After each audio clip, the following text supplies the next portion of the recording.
菜單價錢竟然變咗負數啊！今日教你點樣幫資料庫把關啊。兔仔阿伯入單嗰陣唔小心將一碟菜嘅價錢打咗做-50蚊，阿竹見到嚇親，點解價錢可以係負數？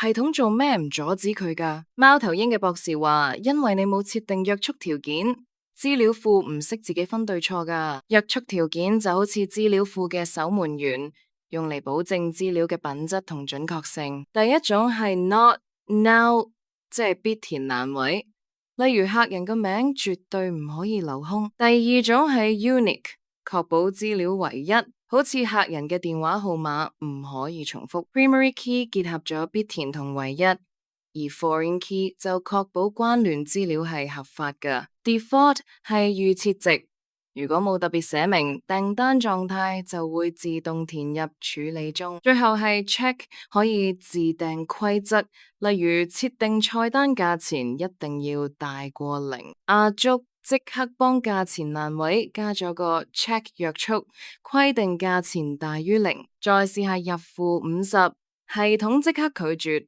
有咗約束，錯嘅資料就入唔到啦。